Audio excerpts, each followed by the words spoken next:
Então, acho que tem uma questão interessante, que se você olha o globo terrestre, a Terra é redonda, viu? É uma novidade que a gente precisa falar aqui. Tem que ver direito. Lembrar aí, que...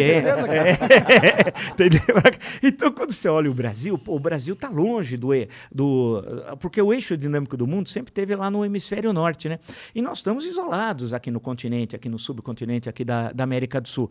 Mas teve um momento da história, esse que eu me referi anteriormente, que nós tínhamos uma presença, olha...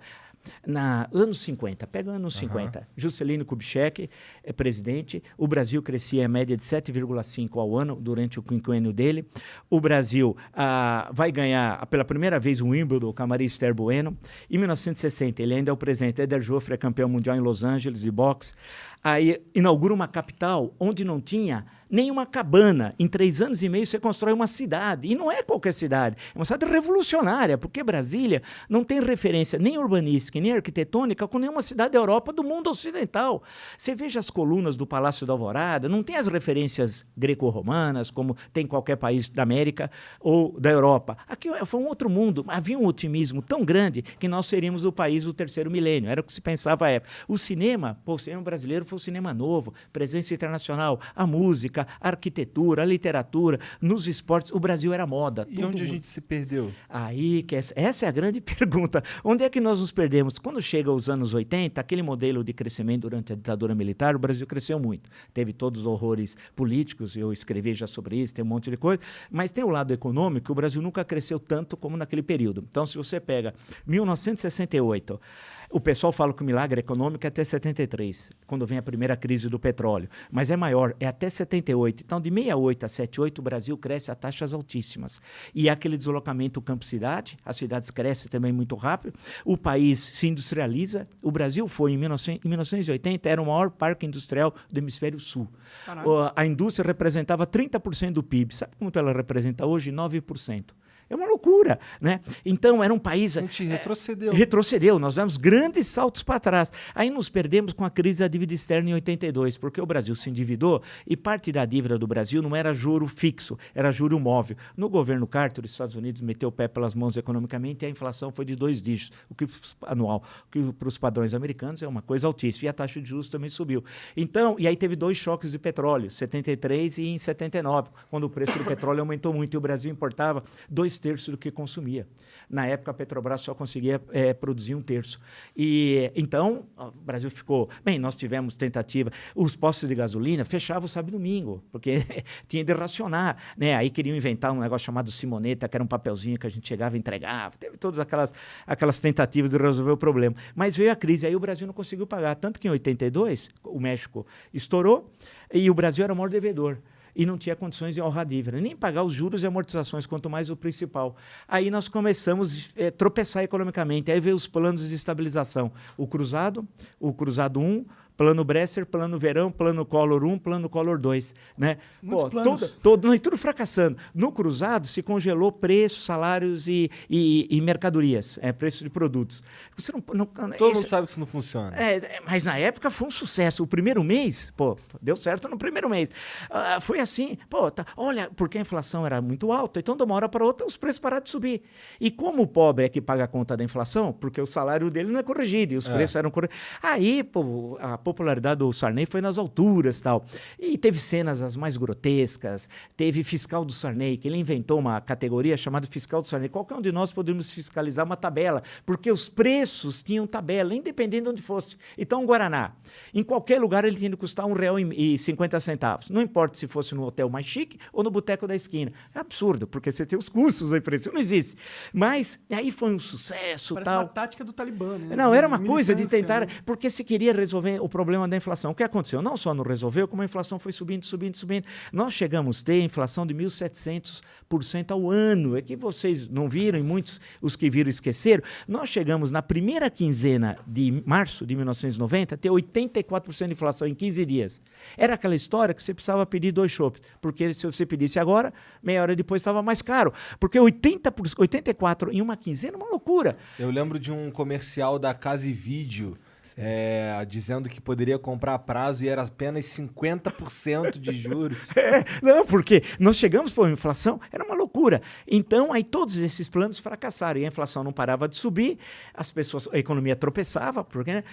Mas mesmo assim as empresas funcionavam, o que mostra que o empreendedor brasileiro é nota 10. Porque você imaginou como é que você ia comprar do teu fornecedor, se a inflação mensal muitas vezes era de 50%, você comprava aqui, mas na hora que você ia vender, já o preço já tinha subido. Então, você tinha dificuldades assim de controle de estoque, era uma coisa assim tenebrosa. Aí veio o governo Itamar Franco, que ninguém lembra, foi o melhor presidente dos últimos 50 anos do Brasil, o Itamar, durante 2 anos e meio, que ele era vice. Período de transição, aí vem o Plano Real.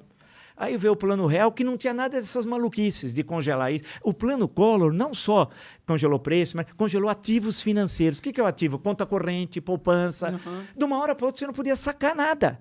Você precisava pagar o salário dos funcionários da tua empresa. Não tem jeito, você não conseguia pagar. Foi uma loucura. E o que tinha de tão especial no Plano Real? Aí o Plano Real, aí que é uma grande sacada econômica, né? Porque basicamente não só, mas fundamentalmente o André Lara Rezende e o Pércio Arida e tal. Eles já estavam com essa proposta desde o ano da década anterior, chegaram até a publicar em livros e tal. O que eles vão fazer? O problema da inflação é a moeda perder valor. Você precisa confiar na moeda e a partir dali a economia começa a se manter relativamente estável.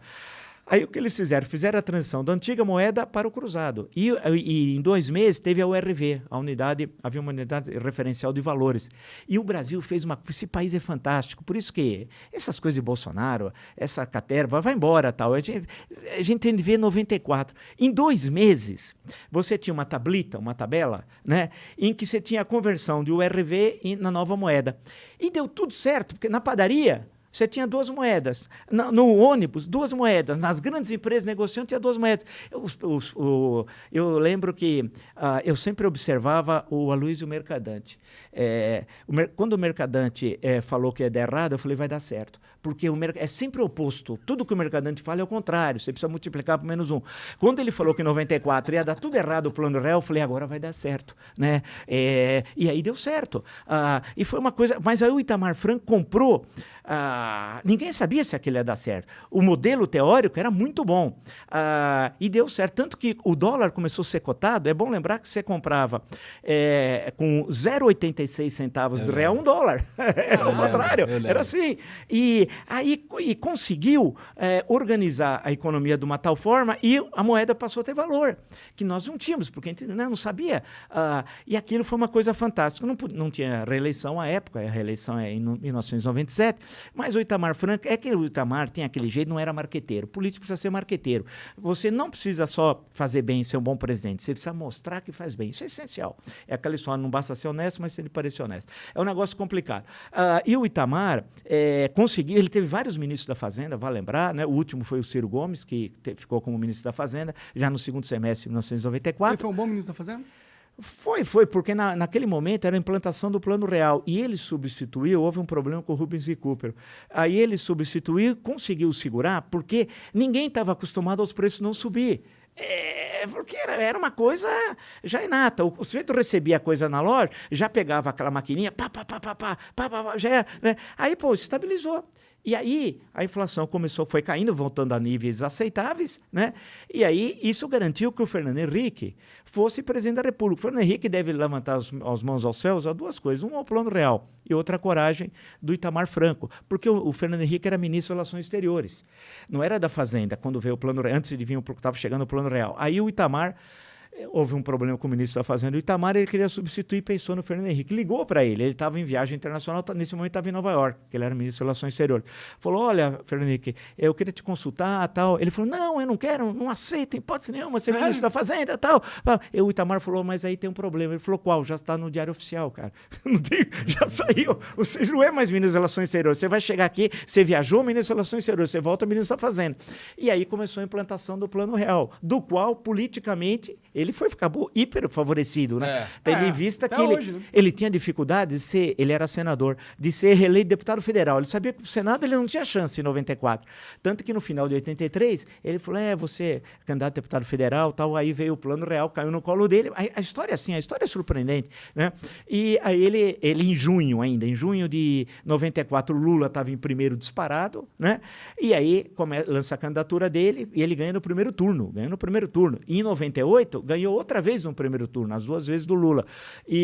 Mas fez um governo que, de um lado, teve essa estabilização, né, em relação à inflação, mas foi muito pouco ativo no campo do desenvolvimento econômico. O Brasil cresceu muito pouco. Claro que ele teve crises internacionais, teve a crise da Rússia, a crise asiática, problemas complicados que a moeda nossa aqui teve de ser desvalorizada, teve momentos complicados de crises internacionais e o Brasil não tinha reservas monetárias suficientes para segurar ataque especulativo da moeda. Hoje o Brasil tem uma reserva imensa, que vem, inclusive, ainda desde dos governos do PT. Então, você consegue assegurar caso tenha um ataque especulativo. Naquele momento não tinha.